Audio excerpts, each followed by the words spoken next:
అందరికీ నా వందనాలు. దేవుని వాక్యం ధ్యానించుకుందాము. యోబు గ్రంథము 12వ అధ్యాయము. యోబు గ్రంథము 12వ అధ్యాయము 7వ మాట.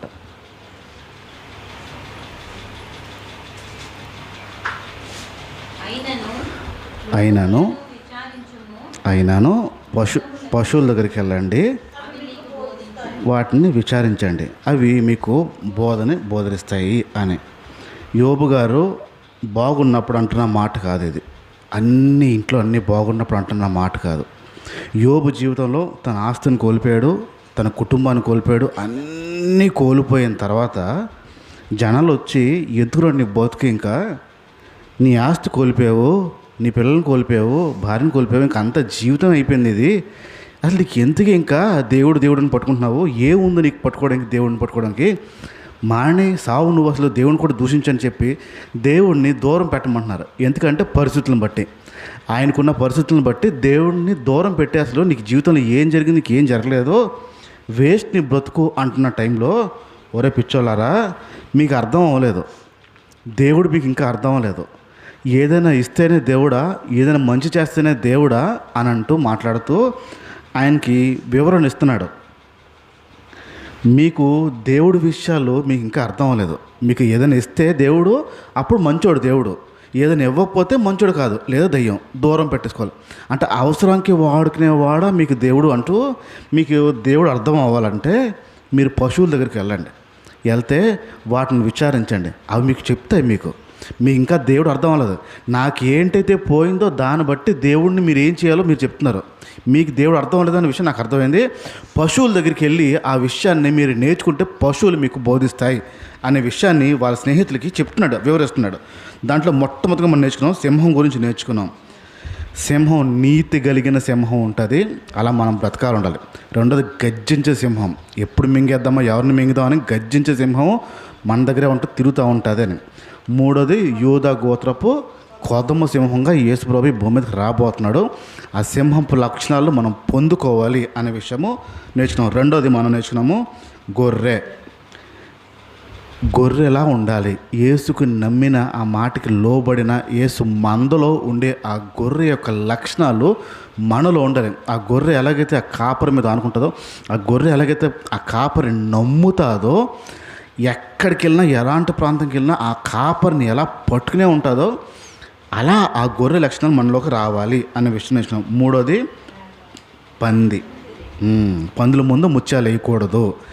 అలాంటి పనులు మనం చేస్తే ఆ లక్షణం మనకు ఉన్నట్టే. దేవుని వాక్యపు విలువ మనకి తెలియకపోతే ఆ పందికి ఉన్న లక్షణాలే మనకి ఉన్నట్టు. నాలుగోది నేర్చుకున్నాం, మేకలా ఉండకూడదు, ఆ మందలోంచి వేరు చేసేస్తాడు అనే విషయం మనం నేర్చుకున్నాం.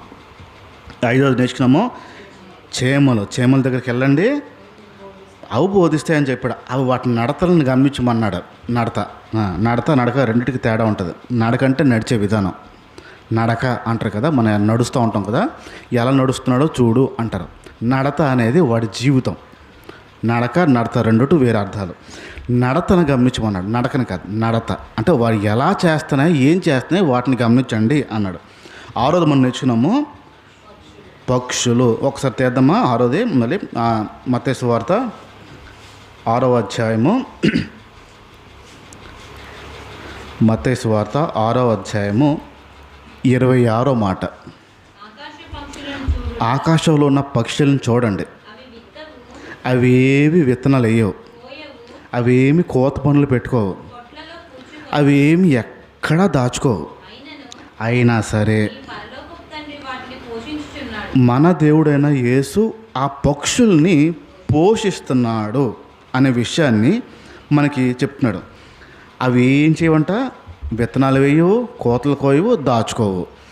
రేపు తిందాంలే అని దాచుకోడు, పెట్టుకోవు. ఏ రోజు ఆహారం ఆ రోజుదే, ఎప్పుడు ఆహారం అప్పుడుదే. నా ప్రభు నాకు ఆహారం పంపిస్తాడని నమ్ముతూ ఆ పక్షులు వెయిట్ చేస్తాయి దేవుని కోసం. దేవుని మీద ఆనుకున్న పక్షులు అవి. కింద అక్కడ ఇంకా ముందుకెళ్ళి మనం నేర్చుకున్న విషయాల్లో, ఒక కాసుకి 2 పక్షులు, ఒక కాసుకి 2 కాసులకి ఎన్ని ఇచ్చాడు, 5 పక్షులు ఇచ్చాడు. అంటే అంత చులకన అంత చీప్, అంత చౌకగా వచ్చే పక్షులనే నేను పోషిస్తున్నానే, మిమ్మల్ని పోషించినా మీరు వాటికంటే శ్రేష్ఠులు కాదా అని మాట్లాడుతున్నాడు. ఆ పక్షులను చూసి మనం కొన్ని విషయాల్లో నేర్చుకోవాల్సిన విషయాలు ఉన్నాయి. ఇంకా ఈరోజు కూడా కొంచెం ముందుకు వెళ్తాను, పక్షుల గురించి మాట్లాడతాను, వేరే జంతువు కాదు. కొంచెం ముందుకు వద్దాం. మత్తయి సువార్త 13వ అధ్యాయము. మత్తయి సువార్తలోనే ఇంకొక పక్షి గురించి మనం విందాం. మత్తయి సువార్త 13వ అధ్యాయము 1 నుంచి ఒకసారి చూడండి. ఆ రోజు యేసు ప్రభు వారు ఇంటి నుంచి వెళ్ళాడంట. వెళ్ళి ఆ సముద్ర తీరాన కూర్చుని ఉన్నాడు. అరే యేసు ప్రభు ఇక్కడ ఉన్నాడే అని చెప్పి అక్కడున్న జనం అంతా బోల్డ్ జనం గుమ్ము కూడిపోయారు అక్కడ. ఇలా అయితే కాదని చెప్పి ఆయన సముద్రంలోంచి ధోని ఎక్కి అక్కడ కూర్చున్నాడు. ఆ జనులందరూ ఆ ఒడ్డుని నించున్నారు. యేసు ప్రభు వారు ఆ బోట్ ఎక్కి బోట్ దగ్గర నుంచి మాట్లాడడానికి ప్రయత్నిస్తున్నాడు. యేసు ప్రభు ఆ జనాలందరిని చూసి చాలా విషయాలని చెప్పుకుంటూనే వచ్చాడు. చెప్పుకుంటూ వచ్చి దాంట్లో ఒక విషయాన్ని చెప్తున్నారు మత్తయ్య గారు. ఇదిగో ఒక విత్తనాలు వేసేవాడు, ఒక రైతు విత్తనాలు వేయడానికి బయలుదేరి వెళ్ళాడంట. ఆ విత్తనాలు వేస్తుండగా కొన్ని విత్తనాలు ఆ దారిలో పడిపోయాయంట. విత్తనాలు పక్షులు వచ్చి వాటిని మింగివేసాయి. కొన్ని విత్తనాలేమో మట్టి లేని ఒక రాయి మీద కొంచెం మట్టి ఉన్న ఆ రాయి మీద పడ్డది. ఆ రాయి మీద మట్టి లేదు కదా, అందుకు వెంటనే ఆ విత్తనాలు మొలిచిపోయాయంట. స్పీడ్గా వచ్చేసాయి చాలా. మంచి ఎండ వచ్చింది. ఆ ఎండకి ఆ విత్తనాలు ఆ మొక్కలు టక్కని మాడిపోయి చచ్చిపోయాయి మట్టి లేనందువల్ల. కొన్నేమో ముళ్ళ పొదల్లో పడిపోయి విత్తనాలు ఆ మొక్కల్ని రానివ్వకుండా ఆ ముళ్ళ పొదలే అణిచివేసాయంట. కొన్నేమో మంచి నేల మీద పడ్డాయి విత్తనాలు. ఒకటి 100, ఒకటి 60, ఇంకోటి 30 అంతులు ఫలించాయి. రైట్. ఇక్కడ గమనించండి, విత్తనాలు వేసేవాడు బయలుదేరాడంట. విత్తనాలు పట్టుకుని బయలుదేరాడు. ఇప్పుడు నేను మీతో ఒక ఒప్పందం చేసుకుంటాను. ఒప్పందం ఏంటంటే, మీరు విత్తనాలు వేసేవారు అనుకుందాం. విత్తనాలు వేసేవారు. నేనన్నాను నా దగ్గరున్న స్థలంలో ఒక 500 మొక్కలు పడతాయమ్మా, మీరు 500 విత్తనాలు వేసి 500 మొక్కలు నాకు ఇస్తే నేను మీకు డబ్బులు చెల్లిస్తాను అని చెప్పాను. ఎన్ని మొక్కలు? 500 మొక్కలు. మీరు 500 విత్తనాలు వేస్తే 500 మొక్కలు నాకు ఇస్తే మీకు డబ్బులు చెల్లిస్తారు. ఇది మన ఇద్దరి మధ్యన ఒప్పందం. సరిగ్గా ఒక 15 రోజులు 20 రోజులు అవుతుంది. నా మొక్కలు వేయమ్మా అని అడిగాను. మీరు 250 తెచ్చారు. నేను 500 అడిగాను కదమ్మా అన్నాను. అడిగారులేండి, కొన్ని విత్తనాలు దారిలో పడిపోయి, కొన్ని విత్తనాలు రాళ్ళ మీద పడిపోయి, కొన్ని విత్తనాలు ముళ్ళ పొదల్లో పడిపోయి, మిగిలిన ఈ 250 ఇవే అండి, ఇవి తీసుకోండి అంటే నేను మీకు పూర్తి డబ్బులు చెల్లించాలా సగమనా? డౌట్ లేదా? డౌట్ లేదు కదా. ఒప్పందం ఏంటి? 500 విత్తనాలు, 500 మొక్కలు, 500 మొక్కలకి డబ్బులు. మీరు నాకు 200 చెప్తున్నారు. ఇప్పుడు దారి మధ్యలో పడిపోయాయి అన్నదానికి, రాళ్ళు మీద పడ్డా అన్నదానికి, ముళ్ళ పొదలో పడ్డా అన్నదానికి నాకు సంబంధం లేని విషయం. మిమ్మల్ని నేను 500 మొక్కలే అడుగుతాను. నేను ఒప్పుకుంటారా? మీరైనా అలాగే చేస్తారు? చేయరా? అలాగే చేస్తారు. ఎవరైనా అలాగే చేస్తారు. ఇప్పుడు మళ్ళీ ఒకసారి 13:4 వాడు చూడండి.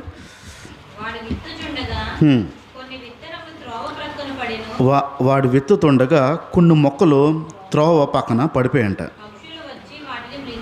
పక్షులు వచ్చేసి వాటిని తినేసాయి అని చెప్తున్నాడు. ఏమొచ్చి తిన్నాయి? పోయిన వారం ఏం నేర్చుకున్నాం? పక్షుల గురించి నేర్చుకున్నాం. ఈ వారం పక్షులే. పక్షులు వచ్చి విత్తనాలని తినేసాయంట.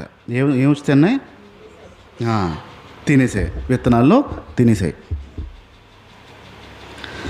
ఇంతకీ పక్షులు ఎలా ఉంటాయి, ఏ రూపంలో ఉంటాయి పక్షులు అని చూస్తే, ఒక కుటుంబం తల్లిగారు ఎప్పటి నుంచో మా దగ్గరకు వస్తారు చర్చ్కి. ఎప్పటి నుంచో వచ్చేవారు. వచ్చిన కుటుంబం ఆ తల్లి అన్న మాట ఏంటంటే, మా పిల్లలు యేసు ప్రభువుని నమ్ముకోవాలి, పిల్లవాడు నమ్ముకుంటున్నాడు, భార్య నమ్ముకుంటుంది, పాప ఒక్కతే నమ్ముకోవట్లేదండి, పాప గురించి ప్రార్థన చేయండి, కొంచెం మొండిగా ఉంటుంది అనే విషయాలు చెప్పుకుంటూ వచ్చారు. సరే అని చెప్పి ప్రార్థన చేయడం ప్రారంభిస్తున్నాము. కొన్నాళ్ళు అలాగే నలుగుతూ ఉంది ఆ విషయం. నలిగిన తర్వాత ఆ అమ్మాయికి కొంచెం మనసులోకి యేసు అలా అలా వెళ్ళిన తర్వాత కొన్ని అనుమానాలు ఉన్నాయి, డౌట్స్ ఉన్నాయి. వచ్చి నాకు కొన్ని డౌట్లు ఉన్నాయి, ఆ డౌట్లు తీరిస్తే నేను యేసు ప్రభువుని నమ్ముకుంటాను అన్నది. సరే అమ్మా అని చెప్పి ఆ అమ్మ చెప్పడానికి ప్రయత్నిస్తుంటే అడిగిన క్వశ్చన్లకి వాళ్ళ అమ్మగారు సమాధానం చెప్పలేకపోతున్నారు. ఇలా కాదు, అన్నయ్య దగ్గర తీసుకెళ్తాను, అన్నయ్యని అడుగు, ఆ అన్నయ్యైనా ఎవరైనా సరే నాకు సమాధానం చెప్తేనే యేసు ప్రభువుని నమ్ముతా అన్నది. సరే అని చెప్పి ఆ అమ్మాయిని తీసుకొచ్చిన తర్వాత కూర్చుని పెట్టి మాట్లాడుతుంటే ఆ అమ్మాయికి ఏ సమాధానం కావాలో, ఎలాంటి కావాలో, డౌట్లు ఏంటి అడిగిందో అన్ని డౌట్లకి వివరణ ఇవ్వడం ఇచ్చాను. మొత్తం ఆ అమ్మాయి భాషలోనే ఇచ్చాను. ఇలా తలుపుతుంది. ఆఖరిలో వెళ్ళే ముందు నీలాంటి అనుమానపుది, నా భాషలో మాట్లాడు, నీలాంటి అనుమానపుది యేసుప్రభు దగ్గరికి వచ్చినా యేసుప్రభు దగ్గర రాకపోయినా నష్టమే లేదు. నువ్వు నమ్మకు నష్టం లేదు. ఉంటావా పోతావా నీ ఇష్టం. చెప్పాల్సింది చెప్పాను, వెళ్ళిపో ఇంకా అన్నాడు. సీరియస్గానే అన్నాను. చెప్పిన అనుమానాలకి ఏట్లకి సంతృప్తి చెందలేదు. నీలాంటి అనుమానపుది దేవుడి దగ్గర రాకపోవడం మేలు అన్నానే అది పట్టుకుంది. ఈడెవడు సూటుగా మాట్లాడుతున్నాడు, పట్టుకోవాలని చెప్పి యేసు ప్రభుని పట్టుకోవడం ప్రారంభించింది. నెమ్మదిగా చర్చికి రావడం ప్రారంభించింది. వాళ్ళ అమ్మగారు వేరే ఊరు వెళ్ళిపోయారు. వాళ్ళ నాన్నగారు అంటే భర్త ఇంకా ఆ ఊరు వెళ్ళిపోయి సెటిల్ అయిపోతాం అంటే వేరే ఊరు వెళ్ళిపోయారు. ఆ అమ్మాయి ఆ ఊర్లో మా దగ్గర ఉండిపోయింది.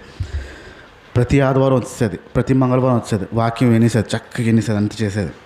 చేసిన తర్వాత ఎంత దేవుడికి దగ్గర అయిందంటే ప్రతి మాటను పట్టుకుంటుంది. ప్రతి మాటని నేను చెప్పేది చూస్తుంది, నా బ్రతుకుని చూస్తుంది, నేను చెప్పే బోధ చూస్తుంది, బైబిల్ చూస్తుంది, నా బ్రతుకుని చూస్తుంది. అంతా చూసి ఓహో ఇలా ఉండకూడదు, అలా ఉండకూడదు, చక్కగా ఇంకే ఒకవైపు చూస్తుంటే ముచ్చట అనిపించేది. అంతలా దేవునిలో నిష్టగా ఎదుగుతుంది. పిల్లల్ని కూడా అలాగే తయారు చేస్తుంది, భర్తను కూడా అలాగే తయారు చేస్తుంది. పాప ఇంజనీరింగ్ అయిపోయిన తర్వాత వాళ్ళ పాపకి ఇంజనీరింగ్ అయిపోయిన తర్వాత పెళ్లి సంబంధం వస్తే పెళ్లి సంబంధం మాట్లాడడం కోసం వాళ్ళ అమ్మగారు అంటే అమ్మమ్మ, పిల్లవాళ్ళ అమ్మమ్మ అంటే ఏ అమ్మ అయితే నమ్ముకోమని చెప్పిందో ఆ అమ్మ సంబంధం తెచ్చింది పాపకి. తెచ్చిన తర్వాత వాళ్ళ ఊర్లో వాళ్ళ చర్చిలో అంతా మాటలన్నీ అయిపోయి అన్నీ అయిపోయి ఆ వచ్చిన సిస్టర్ గారు కూడా మాతో పెద్ద ఎక్కువ మాట్లాడే కాదు, మనం చూసి నేర్చుకుంటూ ఉంటుంది అంతే. అంతా అయిపోయిన తర్వాత పెళ్లి మాటలన్నీ అయిపోయిన తర్వాత పెళ్ళికి ఎలా చేయాలి, ఏం చేయాలి అనే విషయాల్లో మాటలు అవుతుంటే అమ్మాయి వాళ్ళ అమ్మగారు, పెద్ద మెయిన్ అమ్మగారు, ఎవరైతే దేవుడిని నమ్ముకోమని చెప్పారో ఆ అమ్మగారేమో ఇలా చేయాలి, పెళ్ళి కొడుకు తల్లి తండ్రి మనోలే మన దేవుడిని నమ్ముకుంటున్నారు, ఇలా చెయ్యాలి అంటున్నారు. ఏం చేయాలంటే పెళ్ళికి రాటెయ్యాలంట. ఏం వేయాలి? రాటెయ్యాలంట.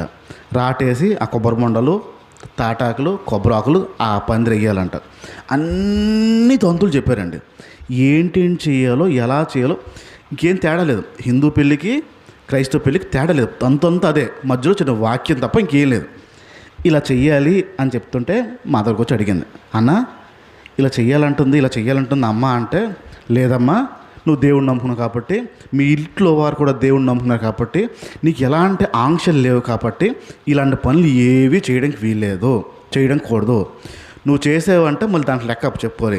నీకు ఏదైనా ఆంక్షలు ఉన్నాయనుకో, మీ ఇంట్లో వాళ్ళు నమ్మలేదు అనుకో, నువ్వు చేసిన అర్థం ఉంది, నీకు ఇప్పుడు నువ్వు చేయడానికి వీల్లేదమ్మా అని స్పష్టంగా చెప్పాం. అవునా అన్న, చేయకూడదా అన్న అని చెప్పి ఇంటికి వెళ్ళి వాళ్ళ అమ్మకి, అమ్మ అన్నయ్య ఇలా చెప్పాడు చేయొద్దని చెప్పాడు. వాళ్ళ అమ్మ అన్నది, అన్నయ్య అన్నీ అలాగే చెప్తాడులే, బోల్డ్ చెప్తాడు, నాకు చెప్పలేదా ఏంటి, అలాగే చెప్తాడులే అన్నయ్య, మనం అన్నీ చేసేస్తాం ఏంటి, అన్నీ చేయడం వద్దేంటి, కొన్ని అవ్వదు అంతే. మా ఊరు పాస్టర్ గారు చేయమన్నారు. ఏం చేయమన్నారు?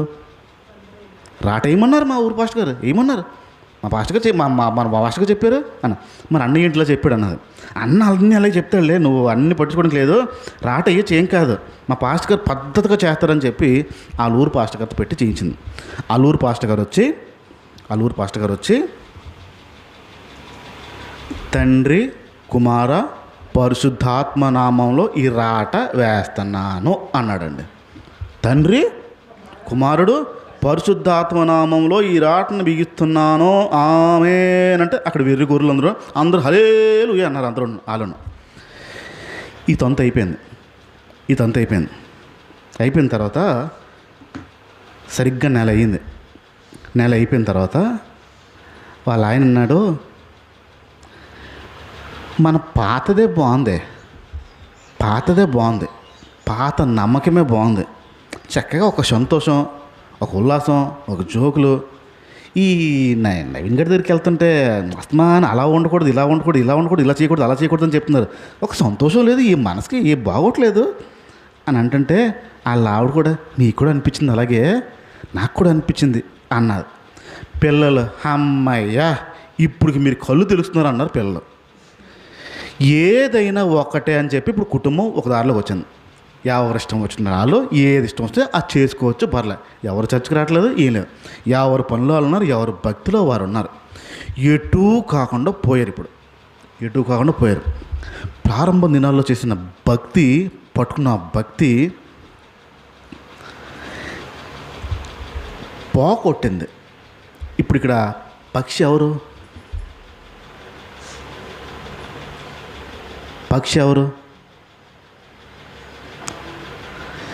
అమ్మగారు, మెయిన్ అమ్మగారు. విత్తనాలు వేసేవాడు వేసాడు, ఇదిగో ఇలా ఉండాలి, ఇలా ఉండకూడదు అని. పక్షి వచ్చింది, అన్నీ అలాగే అంటాడులే అని ఒక్క మాట. ఏమైంది? ఆ విత్తనం ఎత్తుకెళ్ళిపోయింది. విత్తనాలు వేయడం వేసాం, పడ్డాయి. ఒక పక్షి వచ్చింది ఎత్తుకుని. పక్షులు ఎవరు ఇంతకీ? పక్షులు తినేస్తే అంటే ఎవరు పక్షులు ఇంతకీ? మనమే ఆ పక్షులు. బయట నుంచి రావు, ఊర్లోంచి ఎక్కడి నుంచో రావు, అడవిలోంచి ఎక్కడి నుంచో రావు అవి. పక్షి మనమే. ఆ విత్తనాలు ఎత్తుకెళ్ళిపోయే వాళ్ళు మనమే, బయట వాళ్ళు ఎవరో కాదు. పక్షి వచ్చి విత్తనాలని ఎత్తుకెళ్ళిపోతాయి. ఇందాక చెప్పినట్టు 500 విత్తనాలకి 500 మొక్కలు ఇవ్వాల్సిందే, రైట్? ఇప్పుడు పక్షి అనగా మనము ఆ విత్తనాలని ఎలా ఎత్తుకెళ్ళిపోయే ప్రయత్నం చేస్తామో, ఏ కోణంలో ఎత్తుకెళ్ళిపోతాము, ఏ కోణంలో నుంచి పాడు చేస్తాము అనేది 2 భాగాలుగా చెప్తాను. 2 భాగాలుగా పక్షే 2 భాగాలుగా. మొదటి భాగంలో 7 విషయాలు చెప్తాను, రెండో భాగంలో 5 విషయాలు చెప్తాను. మొదటి భాగంలో పక్షి, ఆ ఎత్తుకెళ్ళిపోయే విత్తనాలు ఎలాగుంటాయి, ఎలా పోగొట్టుకుంటాము అనేది ఫస్ట్ చెప్తున్నాను, శ్రద్ధగా వినడానికి ప్రయత్నించండి.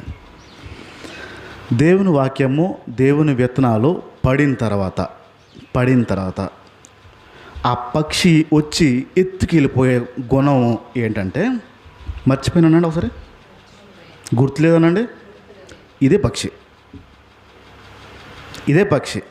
దేవుని వాక్యము విత్తనం రూపంలో మన దగ్గర పడిన తర్వాత, పోయిన వారం ఏం చెప్పాము, దేని గురించి మాట్లాడాము, పోయిన ఆదివారం దేని గురించి మాట్లాడాము అంటే మనం చెప్పలేని స్థితి ఉంటుంది, మర్చిపోయామంటామే. అది విత్తనం, అది పక్షి. విత్తనాన్ని మర్చిపోయాను అనే ఒక బలహీనత ఎత్తుకెళ్ళిపోయింది. ఇప్పుడు ఎవరు ఎత్తుకెళ్ళిపోయారు?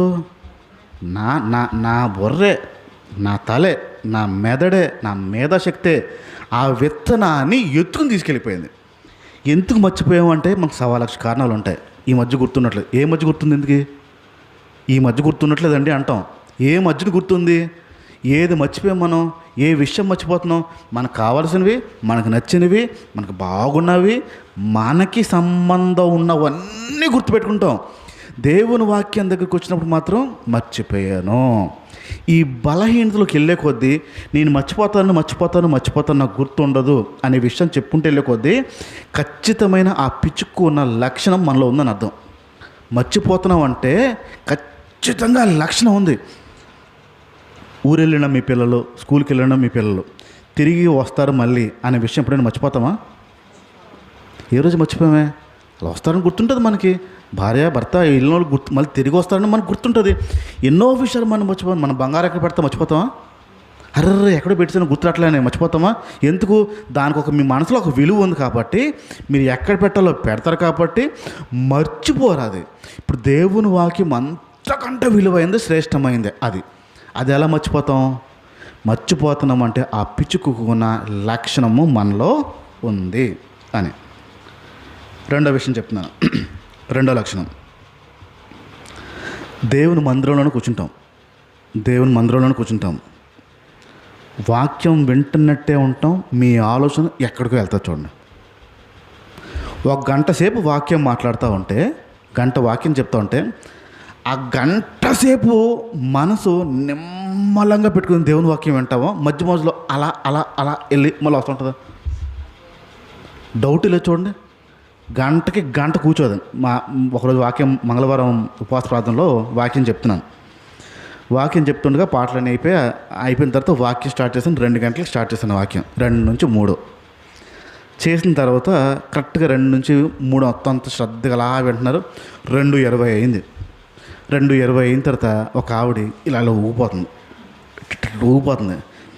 ఇలా అంటుంది. టైం వైపు చూస్తుంది, ఎంత అయింది ఇలా చూసుకుంటుంది. ఫోన్ నొక్కుతుంది, టైం నొక్కుతుంది, అలా చూస్తుంది. కింద మీద భజ్జన పడిపోతుంది. అలాగా ఆవిడ డిస్టర్బ్ అయిపోతుంది, పక్కన కూడా గలిబిలి చేసేస్తుంది మొత్తం. కింద మీద ఒంట్లో ఏమో బాగాలేదా, బీపీఎన్ డౌన్ అవుతుందని నా బాధ. చెమటలు ఏం పట్టేస్తున్నాయి, షుగర్లో అవుతుందో ఏంటి, ఆవిడకి ఏదో ఇబ్బంది అవుతుంది. ఒకవైపు వాక్యం చెప్తున్నాను, ఆవిడని చూస్తున్నాను. సరిగ్గా 3 గంటలకి ఆమెనని ప్రార్థన ముగించాను. కళ్ళు మూసి తీసేటప్పుడు ఆవిడ కనపడలేదు. నేను కళ్ళు మూసిన అలా మొత్తం వాకింగ్ గురించి చెప్పుకుంటే ఆమెన్ అన్నాను. ఆవిడ నా ఎదురుగుండా కనపడలేదు. పరుగులు ఎత్తుకుంటూ వెళ్ళిపోయింది ఎక్కడికో. బహుశా ఏ బాత్రూమ్కి అర్జెంట్కి వెళ్ళాలేమో అనుకుని ఇంకేం మాట్లాడలేదు. ఆగలేక వచ్చే వారం అడిగాను, ఏమ్మా నువ్వు ఒంట్లో ఏం బాగాలేదా, నీకు కింద మీద పడిపోతున్నావు, ఏంటి ఏమైంది, ఆ రోజు చూసాను చాలా ఇబ్బంది పడిపోయావు అంటే, అదా అన్నయ్య, ఆ రోజుని అంటే పిల్లలు వచ్చేస్తారు కాలేజ్ నుంచి, అది టైం అయిపోయింది, 2:20కి వచ్చేస్తారు, కరెక్ట్గా టైంకి వచ్చేస్తారు వాళ్ళు, అందుకు అన్న. వస్తే వచ్చారేమో, దాంట్లో ఏమైందంటే, అంటే వచ్చిన తర్వాత కొంచెం అన్నం తింటారన్న, మరి పెట్టాలి కదా దానికోసం, మరి ముందు తినేస్తారంట కాలేజీలో. అయిపోయిన తర్వాత 2:30-3 లోపల వస్తారు, అది పెట్టాలి కదా అన్న. పిల్లలు అంటుంది, ఒకడు ఇంజనీరింగ్, ఇంకోటి ఇంటర్మీడియట్. ఏమంటే నాకు తెలియక అడుగుతాను, ఇంజనీరింగ్ చదువుతున్న వాడికి, ఇంటర్మీడియట్ వాడికి అమ్మ ఇంకా అన్నం పెట్టాలంటారా? లేకపోతే అడిగాను, పెద్దోళ్ళు కదా అమ్మాళ్ళు, పెట్టుకుంటారు కదా అంటే, నాకు రాదని పెట్టుకోవడం. మా ఆవిడకి అస్సలు రాదు, అన్నం ఎక్కడుందో తెలియదు, కూర ఎక్కడుందో తెలియదు. దద్దంలో పెంచావు అన్నాను నేను. చవట దద్దంలో పెంచావు నువ్వు, అంత ఎదిగిపోయాడు, ఇంజనీరింగ్ వెళ్ళిపోయాడు, రేపు ఉద్యోగం చేస్తాడు, అన్నం పెట్టుకోవడం రాదంటున్నాడు, సిగ్గులేదు నీకు, సోమరోలు తయారు చేస్తున్నావు, జాగ్రత్త, ఆడికి అన్నం పెట్టుకోవడం రాదంటున్నా అంటే, ఆడు నీకు చెయ్యాలి, చేసిన ఇవ్వాల్సి వచ్చింది, ఇంకా రాదు అని నువ్వు భజ్జన పడుతున్నావు అంటే నేను అనాలమ్మా, ఎందుకు పనికి రాకుండా పోతాడు చూసుకో అని చెప్పి కొంచెం గట్టిగానే చెప్పాను. కొందరు భర్తలు కూడా ఉంటారు, వారికి ఏం తేవాలో తెలియదు, ఎలాంటివి తేవాలో తెలియదు. 1 కిలో వంకాయలు తెస్తే కేజీ తిట్లు తిడుతుంది అలా ఆవిడే. ఇవేం వంకాయలు, ముదురు వంకాయలు, ఇవేం వంకాయలు, పుచ్చు వంకాయలు, తిట్లు ఏం తెలియదు. చూడండి పెద్ద అయిపోయి పిల్లల కానీ మొత్తం అన్నీ ఉంటాయి. ఏం తేవాలో, ఎలాంటివి తేవాలో, ఎంత తేవాలో తెలియదు. పెంపకం లోపం అది. నా చిన్నప్పటి నుంచి 4వ క్లాస్ నేను ఉన్నప్పుడే మా నాన్న నా సంకన సంచి ఇచ్చి మార్కెట్కి వెళ్దాం తీసుకెళ్ళేవాడు. నేను సంచి నుంచి అటు ఇటు చూస్తూ ఉంటే, అటు ఇటు చూస్తున్నా ఉంటే ఏం తీస్తున్నావు చూడనేవాడు. మా నాన్న యేసుప్రభుని నమ్ముకోలే, కానీ ఏం చేయాలో ఎలా చేయాలో నేర్పించేవాడు. ఏరు నువ్వు కూడా కూర్చుని కింద కూర్చుని నేరాను, ఇది తీసేవాడిని, ఇది తీసేవాడిని, ఇక్కడ చూడు ఇలా ఉందా, ఇలా తీయకూడదు, ఇది బరువు ఉంది కదా, ఇది ముట్టుకోకూడదు, అన్నీ ఆ 4th క్లాస్లో నాకు నేర్పిస్తూ ఉండేవాడు. మన పిల్లలు వచ్చేస్తున్నారంటే మీ బుర్రలు ఎక్కడ ఉంటాయి? ఇప్పుడు శరీరం ఎక్కడుంది? దేవుని మందిరంలో వాక్యం వింటున్నట్టు ఉంది. బుర్ర ఎక్కడికి వెళ్ళిపోయింది? పిల్లలు వచ్చారో వాళ్ళు చూడాలి, చేయలేరా, చూసుకోలేరా, పెట్టుకోలేరా, ఒక్క పూట ఆగలేరా, ఒక అరగంట ఆగలేరా, పావుగంట ఆగలేరా? మన మైండ్ ఎందుకు వెళ్ళిపోయి ఉంటుంది? పెంపకం లోపం వల్ల మీ మనసు చెదిరిపోతుంది. చూడండి, మీకు ఒక పెంపకం మీద మీకు ఒక నమ్మకం ఉండుంటే, నేను ఏం చూసుకోకపోయినా ఆడు చూసుకుంటాడు, నేనేం చూసుకోకపోయినా అది చూసుకుంటుంది అనే ధైర్యం వస్తుంది. అది రాలేదంటే పెంపకం లోపం అది. ఇప్పుడు ఇక్కడే కూర్చుని మనసు ఎక్కడికో వెళ్తుందంటే ఆ పక్షి యొక్క లక్షణం ఉంది. విత్తనం పడుతుంది, నీ మనసు ఎక్కడికో వెళ్ళిపోతుంది. ఎక్కడికో లాగబడుతుందంటే మనసు ఖచ్చితమైన లక్షణము, విత్తనము పక్షి ఎత్తుకెళ్ళిపోయే లక్షణం ఉందని అర్థం. మూడో విషయం చెప్తున్నాను. ఫస్ట్ది మర్చిపోయాను అనేది ఒక పక్షి ఒక లక్షణం, ఎత్తుకెళ్ళిపోద్ది. రెండవది చర్చిలోనే కూర్చుంటాం కానీ మన ఆలోచనలన్నీ ఎక్కడెక్కడికో తిరుగుతూ ఉంటాయి. మూడోది మనకు బాగా ఇష్టమైనది ఏంటో తెలుసా? బాగా ఇష్టమైనది అమ్మయ్య పట్నం నిద్రపోవడం. ఈ నిద్ర అనేది ఒక పక్షి లక్షణమే. దేవుని వాక్యం విత్తుతూ ఉంటే, మీరు వింటూ ఉంటే మధ్యలో చిన్న కునుకు అలా వచ్చిందనుకుందాం. ఆ మాట వెంటారా పోద్దా? పోయినట్టే కదా.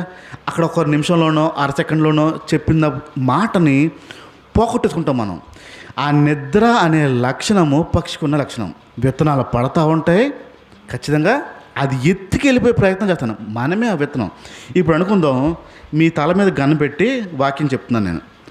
కన్ను రప్పేసి నిద్రపోయే ప్రయత్నం చేస్తే పీల్చేస్తానన్నాను నేను. మీ తల మీద గన్ను పెట్టి గంట సేపు నేను వాక్యం చెప్తాను, ఎక్కడైనా నిద్రపోయేవా టప్ అని పీల్చేస్తాను అన్నాను. ఇప్పుడు నిద్రపోయేవాళ్ళు ఎంత ఉంటారు? నేను ఏం చెప్పానో మొత్తం చెప్పగలుగుతారు మీరు. ఎందుకు అది వచ్చింది? భయము. విత్తేవాడు ఆయన, విత్తనాలు వేసేది ఆయన. ఎక్కడైనా ఆ నిద్ర వచ్చి అలా పడుకుని ఆ విత్తనం పోగొట్టుకున్నాను అనుకో, లెక్క ఎవడు అడుగుతాడు ఇప్పుడు? ఆ రోజు ఆ గంటలో ఇన్ని విత్తనాలు వేసాను మొక్కలే అని అడుగుతాడు. ఏం చెప్తాం? అన్ని చెప్పావా, నాకు తెలీదే అని అంటే అవుతుందా? సాకులు చెప్తుందంటే అవుతుందా? సాకులు చెప్పడానికి అవ్వదు. నిద్ర అనేది ఒక పక్షి, ఆ విత్తనాన్ని ఎత్తుకుని వెళ్ళిపోతుంది. జాగ్రత్త. నాలుగో విషయంకి వస్తున్నాను. ఏమీ అర్థం అవ్వాలని చెప్పండి.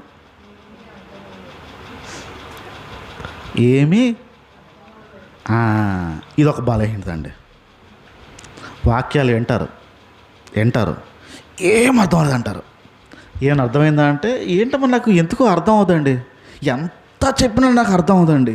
ఉంటుంది అలాగా అర్థం అవ్వలేదు. 99 విషయాలు అర్థమైపోతాయి. 100వ విషయం వాక్యం దగ్గర కూర్చున్నప్పుడు ఆ మాట అంటారు, నాకు అర్థం అవుదండి. ఎంటాను కానీ కూర్చుంటాను కానీ వస్తాను మాడినండి, ఎప్పుడు మాడను, సన్నిధి కంటే ఎప్పుడు వెళ్ళిపోతానండి నేను, కానీ నాకు అర్థం అవుదండి. ఈ బలహీనత మా చర్చిలో చాలామందికి ఉండేది. వారితో పాటు నాకు ఈ బలహీనత ఉండేది. మాకు అలా తయారైన వారిలో చాలామంది ఉన్నారు, ఇలా వాక్యాలు చెప్పేవారు. ఒక్కొక్కరు ఒక్కొక్క పద్ధతిలో చెప్పేవారు. ఒక ఆయన ఉండేవాడు, ఉద్యోగస్తుడు. గంట సేపు ఆకుండా మాట్లాడేవాడు. గంట సేపు ఏం మాట్లాడాడు ఎవరికి తెలిసేది కాదు. గంట సేపు లొల్ల చెప్తానే ఉన్నాడు. ఆ గంట సేపు ఏం చెప్పాడు అంటే ఏమి చెప్పలేకపోయాను. వాళ్ళతో పాటు నేను కూడాను. నాకు అర్థమైంది కాదు. చాలా శ్రద్ధగా వినే ప్రయత్నం చేశాను కానీ నీకు అర్థమైందా అంటే ఎవరా బాబు ఏం చెప్తాడు అంటే ఆయనకి ఇవ్వకుండా ఉంటే బాగుంటుంది అనిపించేది మాకును. ఆ గంట సేపు వాగేవాడు, గంట సేపు ఏం అర్థమైంది కాదు. అందరూ అదే తంతు, ఏం అర్థం లేదు. ఆలోచించేవాడిని, దేవుడు అవకాశం ఇవ్వకుండా ఆ మనిషి అక్కడ నిలబడలేడు కదా. అక్కడ నిలబడిన తర్వాత మాట్లాడేది దేవుడు కదా. నా దృష్టి కోణం మార్చుకోవడం ప్రారంభించాను.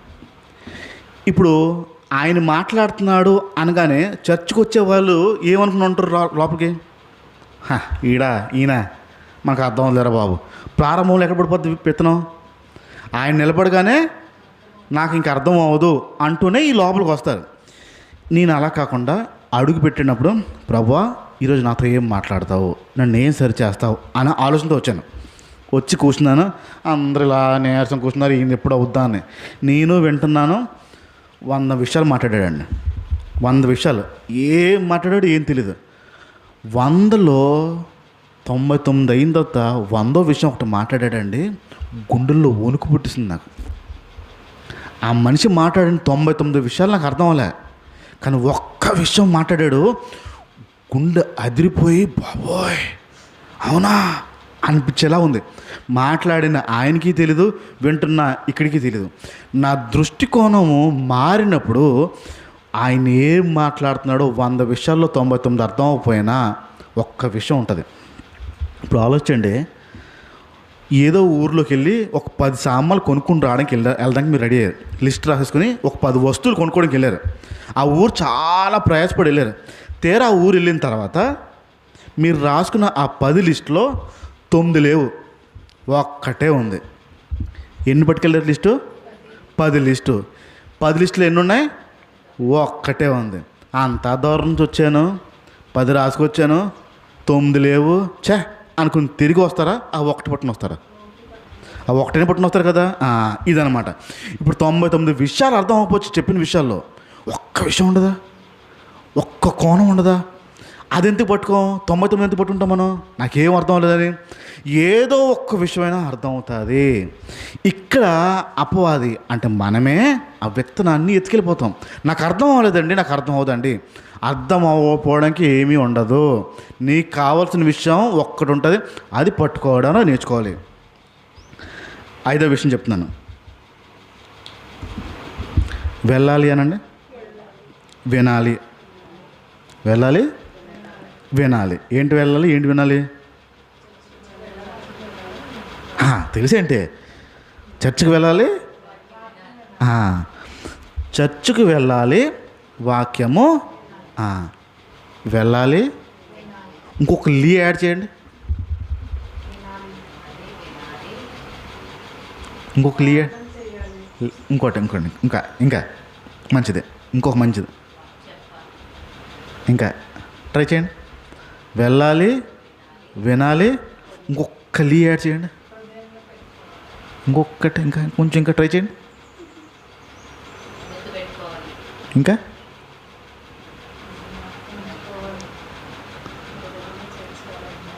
అది చేస్తేనే సంపూర్ణం అవుతుంది. వెళ్ళాలి, వినాలి, వెళ్ళాలి, వినాలి, చెయ్యాలి. ఈ చెయ్యాలి లేకపోయింది అనుకోండి, వెళ్ళడం వేస్ట్, వినడం వేస్ట్. చర్చికి వెళ్ళాలి, చర్చ్ చెప్పింది వినాలి. విత్తనం ఎక్కడ ఎత్తుకెళ్ళిపోద్ది అంటే చెయ్యాలి దగ్గర ఎత్తుకెళ్ళిపోతుంది. మన భ్రమ ఎలా ఉంటుందంటే చర్చికి వెళ్ళాను ఒక ధైర్యం, వాక్యం విన్నానని ఒక ధైర్యం. ఈ ధైర్యం సరిపోదు. ఆ చెయ్యాలి వచ్చిన తర్వాత వాక్యానికి ఫలింపు. వాక్యం విత్తనం మారినట్టు, మొక్కగా మారినట్టు.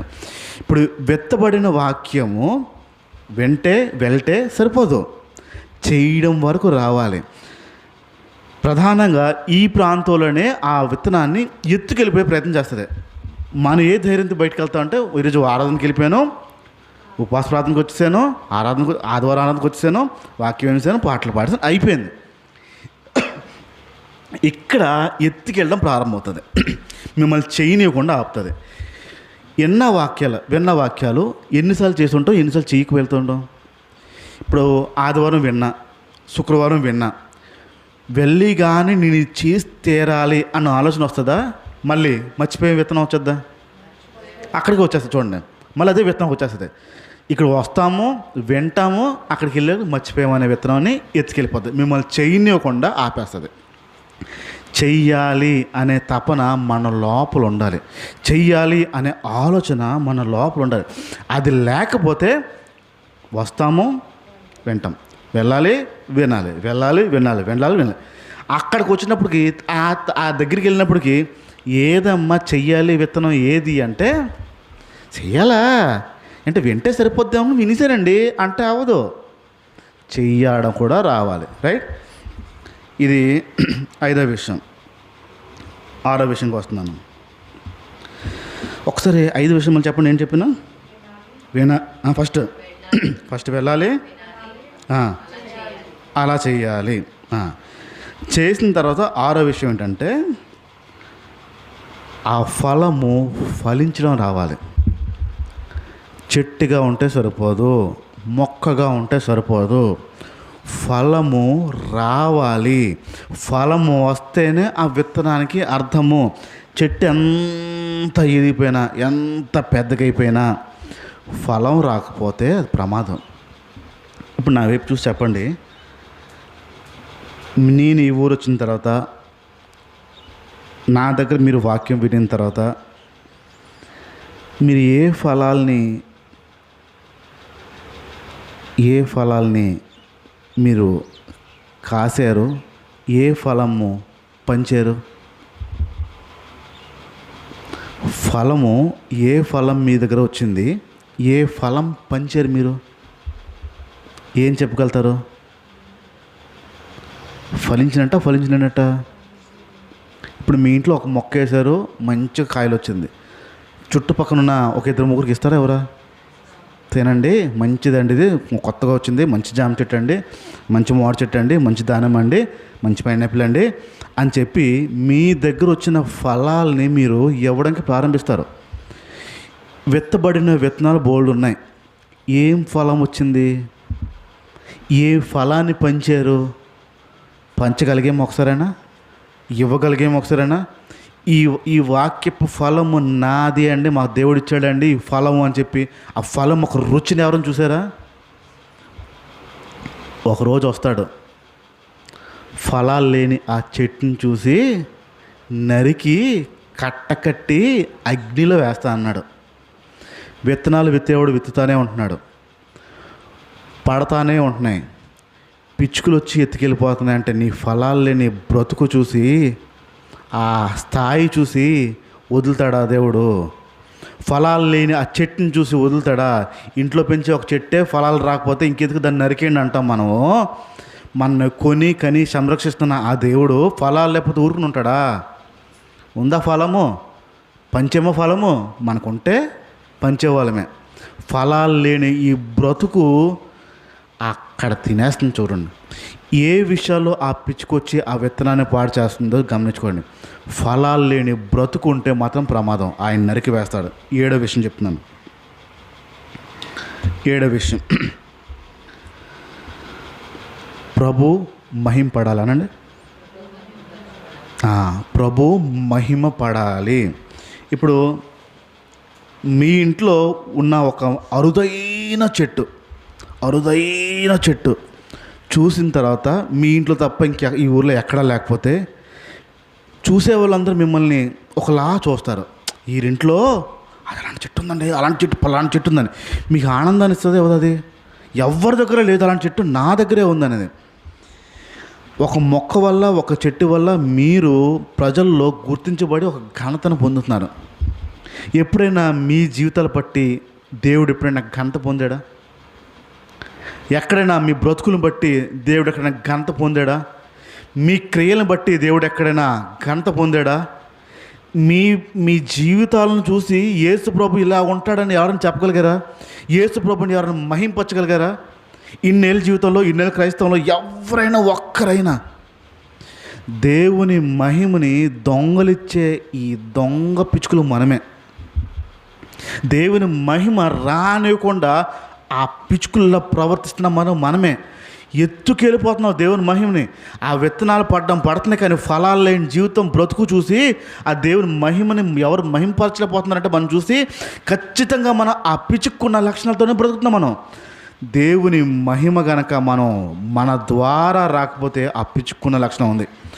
ఆ ఎత్తుకెళ్ళిపోయిన ఆ పిచ్చుక, ఆ విత్తనం పోయినట్టే.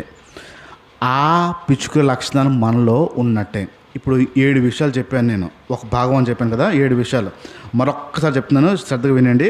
మొట్టమొదటి మర్చిపోవడం అనేది ఒక లక్షణం అది. రెండోది ఇక్కడే కూర్చుంటాము కానీ ఎక్కడో ఆలోచిస్తూ ఉంటాం. మూడోది నిద్ర. నాలుగోది ఏమీ అర్థం అవ్వలేదు అని చెప్పడం. ఐదోది వినాలి వరకు మనం బ్రతుకుంటే కానీ చేయాలనే వరకు వెళ్ళదు. ఆరోది ఫలించాలి అనే విషయం. ఏడోది మహిమ పొందట్లేదు అంటే ఖచ్చితంగా ఆ విత్తనాలు ఎత్తుకెళ్ళిపోయే లక్షణాలు మనలో పుష్టిగా ఉన్నాయని అర్థం. రెండో భాగంకి వస్తున్నాను ఇప్పుడు నేను. మళ్ళీ అదే మత్తయి సువార్త తెద్దాము, 13వ అధ్యాయము 4వ మాట.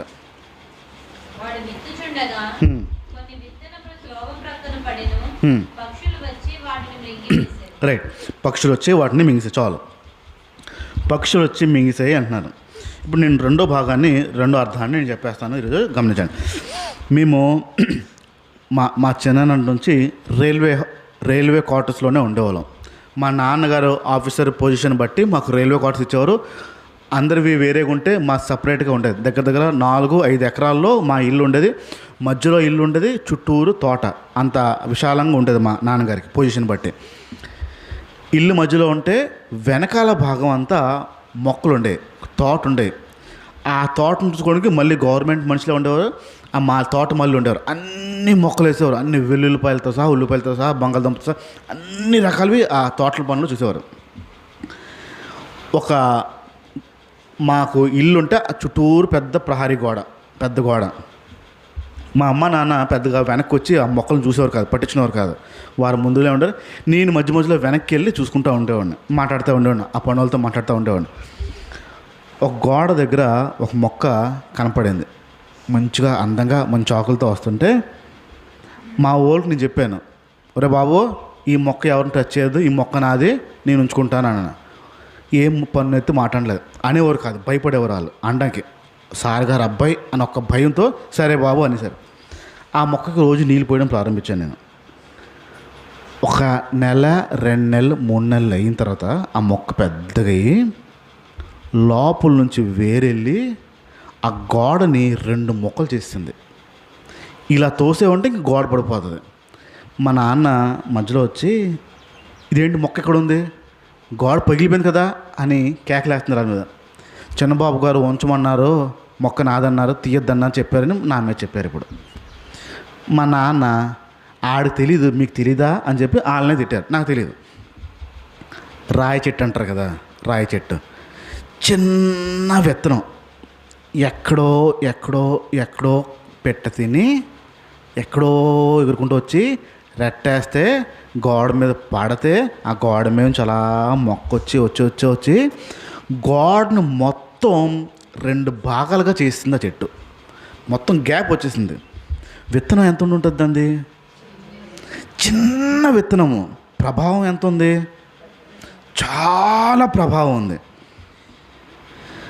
ఆ విత్తనం అక్కడికి ఎవరు వేసి ఉంటారంటే ఏం చెప్తాం మనం, పెట్లే వేస్తాయి. వాస్తవానికి ఏ పెట్టయితే ఆహారం తింటుందో పురుగులు తినదు అనుకోండి, అరిగిపోతాయి. పెట్టలు కనుక గింజలు తింటే అరగవు, తిన్నట్టు రెట్ట కింద వేసేస్తుంది. ఇప్పుడు ఇన్ని మొక్కలు ఇన్ని చెట్లు మధ్య మధ్యలో మొక్కలు రావడానికి ఎవరైనా వేసారా? అవి వేస్తాయి, పెట్టలు వేస్తాయి. పొలాల్లో కలుపు ఎవరు వేస్తారు? ప్రత్యేకంగా ఎవరైనా వేస్తారా? ఎయిరు కానీ వస్తాయి. ఎలాగ వస్తాయి? ఎగురుకుంటా రెట్లు వేస్తూ ఉంటాయి, దాంట్లో విత్తనాలు ఉంటాయి, ఆ విత్తనాలు ఫలిస్తాయి. ఇప్పుడు రకరకాల చెట్లు మొక్కలు రావడం కూడా పెట్టల వల్లే వస్తాయి, బయట నుంచి ఎక్కడో రావు. ఎక్కడో తింటాయి, ఇక్కడ మొక్కలకు వస్తాయి. ఇప్పుడు ఎక్కడో తిన్న విత్తనం ఇక్కడికి వచ్చి వేయడం ప్రారంభించాయి. చిన్న విత్తనము ప్రభావం ఎక్కువ. ఇప్పుడు ఆ పెట్ట విత్తనం వేసిన తర్వాత మనం చూసుకోకపోతే అది మనం కూల్చేస్తుంది. ఆ రోజు ఆ గోడ మీద ఉన్న మొక్కని నేను ఉంచమన్నాను, గోడని కూల్చేసింది. ఇప్పుడు ఈ విషయాన్ని అలా పెట్టుకోండి. పెట్ట విత్తనం వేస్తుంది అనండి. పెట్టే విత్తనం వేస్తుంది, మనిషి కాదు, పెట్ట వేస్తుంది. ఇప్పుడు నేను చెప్పే విషయాలు గమనించండి. 2వ భాగం అన్నాను కదా, వాక్యము విత్తేవాడు దేవుడు. వాక్యం విత్తేవాడు దేవుడు. వాక్యము తీసుకునేవారు మనము తీసుకుంటున్న మనము ఎలాంటి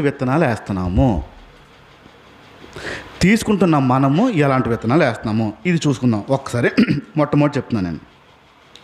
మా స్నేహితుడు, నా కాలేజ్ డేస్లో ఒక స్నేహితుడు ఉండేవాడు. అమ్మ నాన్న చనిపోతే ఆ అబ్బాయి వాళ్ళ పిన్ని దగ్గర పెరిగాడు. పిన్ని దగ్గర పెడితే ఆ పిన్ని యేసు ప్రభువుని నమ్ముకునేది. పిన్ని గారు యేసు ప్రభువుని నమ్ముకునేది. నాకు చెప్పేవాడు, మా అమ్మ దేవుడు నమ్ముకోలేదు కానీ మా పిన్ని దేవుడు నమ్ముకుంది, నన్ను కూడా ఎప్పుడు చూసి నమ్ముకోమని చెప్తూ ఉంటుంది, కానీ నాకు కోపం మొత్తం ఉంటుందిరా నాకు, మరి మా పిన్ని దగ్గర ఉన్నాక తప్పదు నాకు అని చెప్పి అన్నాడు. ఓ సంవత్సరం ఫస్ట్ ఇయర్, మా ఇంటర్మీడియట్ ఫస్ట్ ఇయర్ అయిపోయిన తర్వాత సెకండ్ ఇయర్లోకి వెళ్ళిన తర్వాత ఆడన్న మాట ఏంటంటే, నాకు ఉద్యోగం రావాలి, మా పిన్ని బాబాయ్ని వదిలి వెళ్ళిపోతాను నేను అన్నాడు. నాకు ఉద్యోగం వస్తే నా పిన్ని బాబాయ్ని వదిలి వెళ్ళిపోతాను. కారణం ఏంటంటే ఎప్పుడు చూసినా యేసు ప్రభు అంటారా, ఎప్పుడు చూసినా ఊరి మీద పడి గొడవ పడుతూ ఉంటారు వాళ్ళు. ఊర్లో గొడవ, వీధుల్లో గొడవ, చుట్టుపక్కలతో గొడవ, స్కూల్లో గొడవ, కాలేజీలో గొడవ, ప్రతి ఒక్కరితో గొడవ పడుతూ ఉంటారు. మళ్ళీ ఏమంటే యేసుప్రభు నమ్ముకుంటారు. ఆదివారం చర్చికి వెళ్ళిపో అంటారు. నేను మాత్రం చచ్చినా సరే యేసుప్రభు నమ్ముకునరా. ఎందుకంటే మా పిన్నాలు అలాగే ఉన్నారు. మా పిన్నాలు యేసుప్రభు అంటారు, గొడవలు మానరు అని చెప్పి ఆడు ఉద్యోగం చూసుకుని ఆస్ట్రేలియా వెళ్ళిపోయాడు మనిషి. ఇప్పుడు వాడు యేసు ప్రభుని నమ్ముకోవడానికి కారణాలు ఏంటి? యేసు ప్రభుని నమ్మకపోవడానికి కారణాలు ఏంటి? విత్తనాలు పడలేదా? పడ్డాయి. కానీ ఏంటి ఇప్పుడు ప్రాబ్లం ఎక్కడొచ్చింది? వాళ్ళు విత్తనాలు తీసుకుంటున్నారు, వాక్యాలు తీసుకుంటున్నారు, కానీ ఒక వ్యక్తిని యేసు ప్రభు నుంచి దూరం చేసే అంత అయిపోయింది పని. విత్తనాలు బాగానే ఉన్నాయి, విత్తనాలు వేసేవాడు బాగానే ఉన్నాడు, పడుతుంది. మన బ్రతుకును చూసి ఎక్కడైనా యేసు ప్రభుని ఎవరైనా దూరంగా ఉంటున్నారా? మనం విత్తనాలు తీసుకుంటున్నాం కానీ మనల్ని చూసి ఎవరైనా దూరంగా ఉంటున్నారా? చెడ్డ విత్తనం వేస్తున్నాం, జాగ్రత్త. ఆ పక్షి విత్తనం తీసుకుంటుంది, విత్తనాలు వేసుకుంటూ వెళ్ళిపోతుంది. మనం విత్తనాలు తీసుకుంటున్నాము కానీ మనం వేసే విత్తనాల వల్ల ఒకటి యేసు ప్రభుని నమ్ముకోవట్లేదంటే ఖచ్చితంగా లోపం మనలో ఉందన్నది. రెండో విషయం స్పీడ్గా చెప్తున్నాను జాను. మిమ్మల్ని చూసి ఎవరైనా చెడ్డ నేర్చుకున్నారా? నేను మంచి అడగట్లేదు, మంచి ఉంటుందంటారా? మిమ్మల్ని చూసి ఎవరైనా చెడు నేర్చుకున్నారా? ఇలా ఉండకూడదు బాబు, ఇలా మాట్లాడకూడదు బాబు, ఇలా చూడకూడదు బాబు అని ఎవరైనా నేర్చుకున్నారా? ఎవరు నేర్చుకుంటారా? నేర్చుకుంటారు. ఎక్కువగా ఎవరు నేర్చుకుంటారు? ఎక్కువగా ఎవరు నేర్చుకుంటారంటే మన పిల్లలు. కోపం వస్తే ఎలా ఉండాలో పిల్లలు నేర్చుకుంటారు. తిట్టాలంటే ఎలా తిట్టాలో మన పిల్లలు నేర్చుకుంటారు. కొట్టాలంటే ఎలా కొట్టాలో మన పిల్లలు నేర్చుకుంటారు. మన దగ్గర నుంచి ఒక చెడ్డనే తీసుకుంటున్నారంటే తీసుకోవట్లే, మనం వేస్తున్నాం. పిల్లల్లో ఒక చెడ్డ విత్తనం వేస్తున్నామంటే మా చర్చిలో ఒక పాప ఉంటుంది. ఆ రోజుల్లో సూర్యకాంతం అని ఒక ఆవిడ ఉండేది. సూర్యకాంతం అనే యాక్టర్, అత్తగారి క్యారెక్టర్ సూర్యకాంతం. కానీ ఆవిడని చూస్తే కోడలు భయపడేది. అంటే అంత క్రూరంగా చూపించేవారు ఆవిడని. సూర్యకాంతం గారిని చాలా క్రూరంగా చూపించేవారు. ఆ చిన్నప్పుడే ఆవిడని చూస్తే భయం వేసేది. బాబోయ్, ఈ మామగారు వచ్చేసారు అని మాకు భయం పుట్టేది. ఆ సూర్యకాంతం గారు ఎలాగ మాట్లాడతారో, ఎలా నటిస్తారో, ఎలా మాట్లాడతారో మా చర్చిలో ఒక పాప అలాగే ఉంటుంది. ఒక సిస్టర్ గారు సేమ్ అదే తీరండి. ఎందుకని అంటది, ఇలా ఊగుతా మాట్లాడతా. అమ్మా అక్కడ కూర్చోద్దా అనుకో, ఎందుకని ఇక్కడ కూర్చుంటే ఏమవుతుంది అంటది. కూర్చుని పోద్ది. ఎవరి మాట ఏందో అసలు ఎవరిని లెక్క చేయదు. పొరపాటున ఎవరిదైనా కాళ్ళు ఇలా తగిలింది అనుకుందాం మీదలాగా, అక్క అక్కడ పెట్టుకో అక్క, ఎందుకు అలా మేపడిపోతూ ఉంటావు, దూరం కూర్చో, కొంచెం చిరాకు ఉండదు ఏంటి అని అంటూ ఉంటుందండి. ఆవిడ ఎలాగుందో ఇప్పుడు పిల్ల అలా తయారైపోయింది. ఆ పిల్లల బ్యాచ్ సండే స్కూల్లో ఇదే తీరండి, సేమ్. ఒరే యశ్వంత్, నువ్వు అటు ఇల్లు, ఎందుకు యశ్వంత్ ఇక్కడికి వస్తుంటావు నా దగ్గరికి అని సేమ్ తీరండి. విత్తనాలు వేయించుకుంటుంది, విత్తనాలు జల్లుతుంది. పిల్లలు ఇప్పుడు ఏమవుతున్నారు? ఇప్పుడు మన నుంచి చెడ్డ నేర్చుకుంటున్నారంటే తీసుకుని విత్తనాలు మనం ఏం పాడు చేస్తున్నాం? తరాలను పాడు చేసేస్తున్నాం, ఊరిని పాడు చేసేస్తున్నాం, జనాన్ని పాడు చేసేస్తున్నాం. విత్తనం మంచిదే, మన వేసే ప్రాంతం పద్ధతి బాగలేదు. ఈ రెండో లక్షణము, మనం చూసి ఎవరన్నా చెడ్డ నేర్చుకుంటున్నారంటే జాగ్రత్త పడాల్సిన విషయం. మూడో విషయం చూస్తున్నాను. మీలో ఉన్న ఆలోచన శ్రద్ధగానండి. మీలో ఉన్న ఆలోచన, ఆ చెడ్డ ఆలోచన వేరే వాళ్ళు ఎవరైనా వేసారా? మీలో ఉన్న ఒక చెడ్డ అభిప్రాయము వేరే వాళ్ళు ఎవరైనా వేసారా? చెడ్డ అభిప్రాయం మీకుంది, ఆ చెడ్డ అభిప్రాయం తీసి వేరే వాళ్ళు మనసులో వేసామా? చెడ్డ లక్షణం అనేది, మహా ఘోరమైన లక్షణం. మీ మనసు చెడిపోయింది ఆ వ్యక్తి పట్ల, మీ మనసులో ఒక మంచి స్థానం లేదు ఆ వ్యక్తి పట్ల, మీరు పాపం చేశారు. కాగా అవతల వ్యక్తిని కూడా పాపం చేశారు. ఆడంత మంచుడు కాదు, ఆడు నాకు ఏం చేశాడో తెలుసా? నీకు చేశాడు, వాళ్ళు చేయలేదే. నీకు చేస్తే మంచుడు కదా. మనం ఏం చేస్తాం? మనం ఆ వ్యక్తి మీద చెడ్డ అంటే విషం పోస్తాం. మనం ఒక వ్యక్తి మనకు నచ్చకపోతే ఆ వ్యక్తి పట్ల విషము వేరే వాళ్ళు వేసేస్తాం. ఇప్పుడు వేసామా? ఖచ్చితంగా వేస్తాం. చూడండి, మీకు ఆ వ్యక్తి నచ్చకపోతే ఆ వ్యక్తి పట్ల విషము వేరే వ్యక్తిలో మీరు వేస్తారు. వేసి తీరుతారు, లేకపోతే అవ్వదు. విషం కక్కపోతే ఏమవుద్ది? కక్కాల్సిందే. మరి ఆ విషం కక్కే గుణము, ఇతరుల మనసును పాటించే గుణం మనకు ఉంది. ఆ చిన్న మొక్కే కానీ ప్రభావం చాలా ఎక్కువ చూపిస్తుంది. అది విత్తనం చిన్నదే కానీ ఇల్లును సైతం కూల్చగలదు. అది 4వ విషయంకి వస్తున్నాను.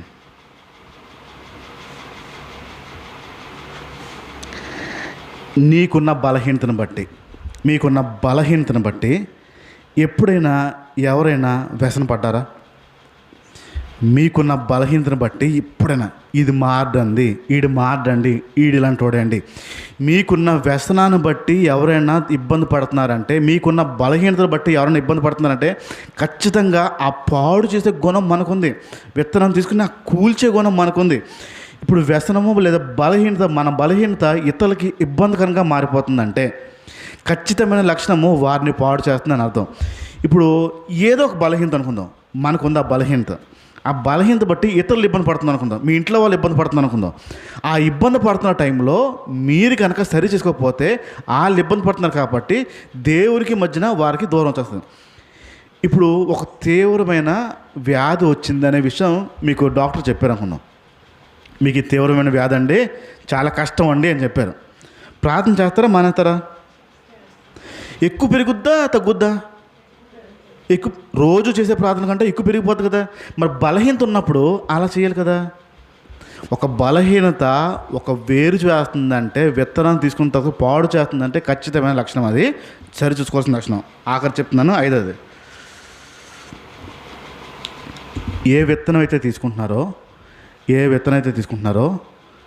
ఆ విత్తనం పట్టుకుని ఒక్క ఆత్మనైనా గెలుచుకోకపోతే, మీరు తీసుకున్న విత్తనాన్ని బట్టి ఒక్క ఆత్మను కూడా గెలుచుకోకపోతే ప్రభు దగ్గర లెక్క చెప్పాల్సి వస్తుంది. విత్తనాలు ఇచ్చేవాడు దేవుడు, ఇచ్చిన తర్వాత దానికి లెక్క అడిగేవాడు దేవుడు. ఆ విత్తనం బట్టి ఒక్కవేళ కనుక ఎక్కడైనా ఒక్క ఆత్మను కూడా మనం సంపాదించుకోలేకపోతే, ఆ ఫలం రాకపోతే, సంపాదించకపోతే ఖచ్చితమైన లెక్క దేవుడు అడుగుతాడు. ఎన్ని వచ్చుంటాయి మనకు ఆత్మలో? మన లిస్టులోకి, మన ఖాతాల్లోకి ఎన్ని వచ్చుంటాయి? ఎంతమందిని తీసుకొచ్చి ఉంటాం? విత్తనాలు వేసేవాడు వేస్తూనే ఉన్నాడు, తీసుకునే వాళ్ళు తీస్తూనే ఉంటున్నాము. ఆ పక్షి లక్షణం తీసుకుంటున్నాము. ఒకవేళ ఆ విత్తనానికి తగ్గట్టుగా ఫలము రాకపోతే, విత్తనం తగ్గట్టుగా ఫలితము రాకపోతే ఖచ్చితంగా లెక్క అప్పు చెప్పి తీరాల్సిందే. ఆయన విత్తనాలు వేసాడు, ఆ విత్తనాలు తగ్గ బ్రతుకు ఉండకపోతే, విత్తనాలు తగ్గట్టుగా జీవితం ఉండకపోతే, ఆ పక్షి ఎత్తుకెళ్ళిపోయినట్టు మనం బ్రతుకులు ఉంటే మాత్రం ఖచ్చితంగా సరి చూసుకోవాల్సిన విషయం ఉంది. ఆ విత్తనాలు తగ్గట్టుగా ఫలం లేకపోయినా ఆయన నరికి వేస్తాడు. దాన్ని బట్టి అయినా మనం శిక్ష అనుభవించేస్తాం.